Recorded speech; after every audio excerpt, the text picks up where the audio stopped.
All right, happy April, everybody. This is another TBR that is to be read in this upcoming month. I should say right off the bat that I know coming into April is going to be a rough reading month for me.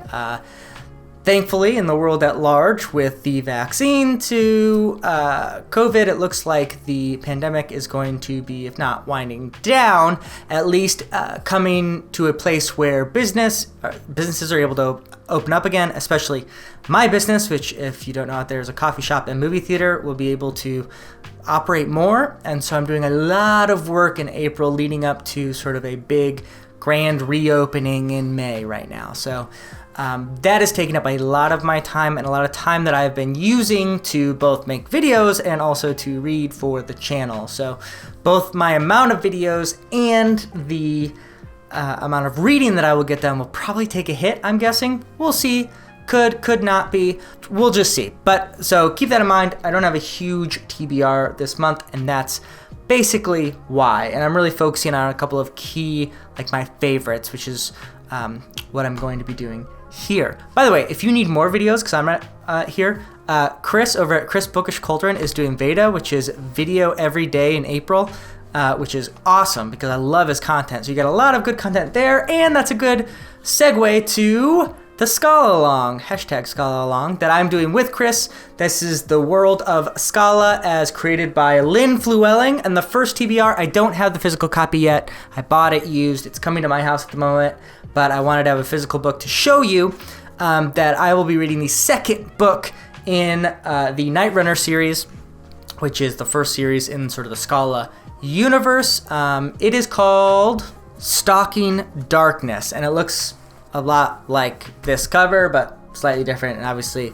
not saying Luck in the Shadows. This is the first one.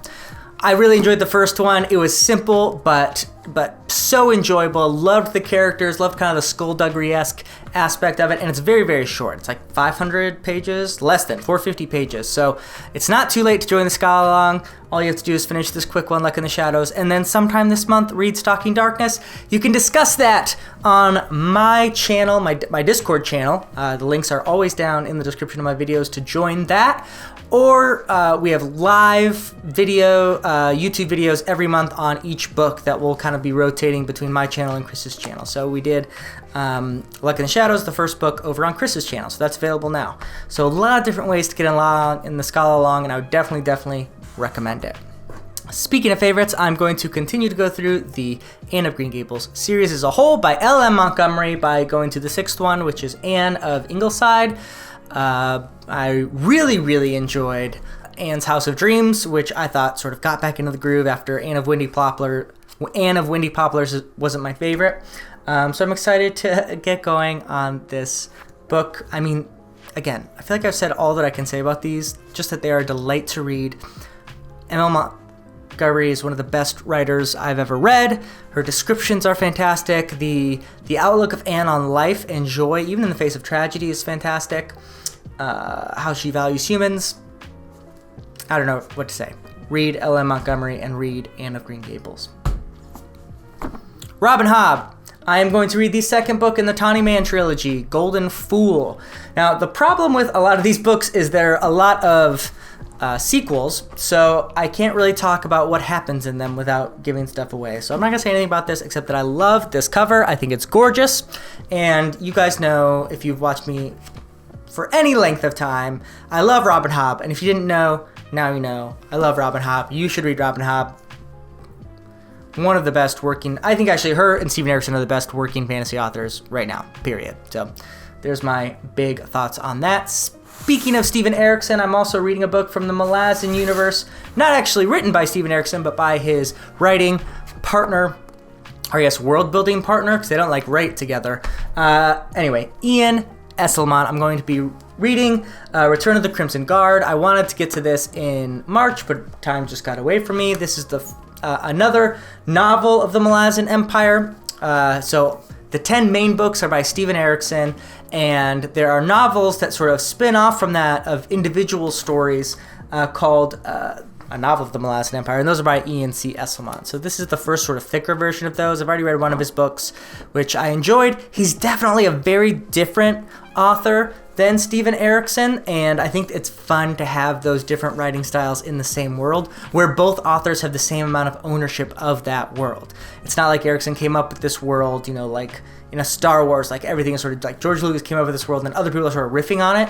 Both of these guys came up with the world. It's just that they have different takes, not on the world itself, but how they choose to tell their tales within the world. And I think that's really cool. So I'm excited to start, we call them the Ice books. That's Ian C. Esselmont.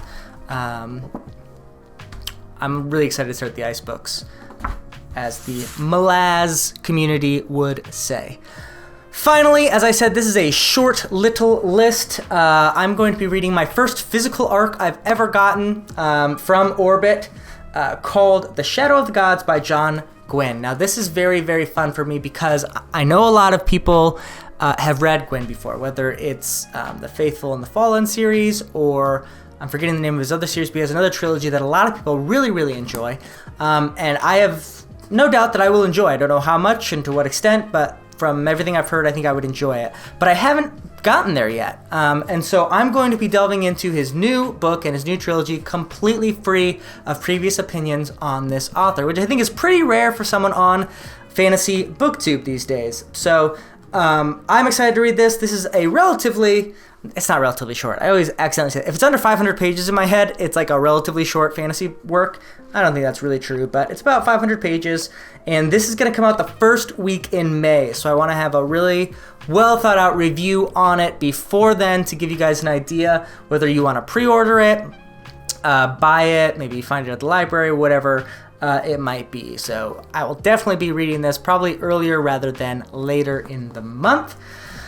As far as audiobooks, I will again be continuing to try to finish the Witcher series. I've talked about that a lot, so I'm not going to go more into that, but I've been having trouble there. And I will probably get to a Dresden book. What's my next one? My next one, I think, is Blood Rights. So we'll see if I'm able to get to that as well. It all kind of depends. Like I said, I think this is going to be kind of a crazy month, but if I get more reading done than normal, maybe I'll get to a Dresden Files book. Finally, I'm also traveling in this month. I'm finally going to be fully vaccinated as this is being recorded next week. So I'm finally going to be able to visit my family in California, which I haven't seen since the pandemic began. I've seen my parents, but none of my nieces and nephews and sisters and brother-in-laws, and I'm so excited to do that. So at the end of the month, I will be able to travel to see them, and when I'm traveling, obviously, like probably most of you, I really try to read an ebook just because it's easier to travel with. And I have a lot of books on my ebook that I've been wanting to read, but I don't want to read things that are too thick to take away from stuff that I'll be reading when I come back home. So I think the two biggest considerations for reading on my ebook is going to be either Jade Legacy, the first one? Whichever of the first Jade books by Fonda Lee is the first one in that trilogy. I have that on ebook, and I also do have The Poppy War by Rebecca Kwong, or R.F. Kwong. So this is going to be kind of fun. I've never done this before. In the comments below, let's take a little informal poll.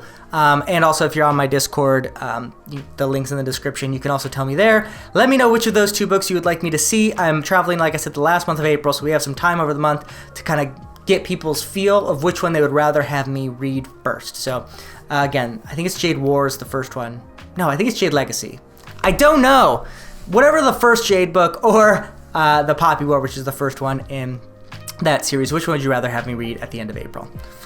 And that's my TBR. That's what I'm reading in April. I think it's going to be a great month. It's beautiful weather right now in Minnesota. We are having an early spring, which is delightful. So I hope that will spill over elsewhere. Hope you all are doing well. Like, subscribe, share, all that normal stuff. And as always, first in, last out.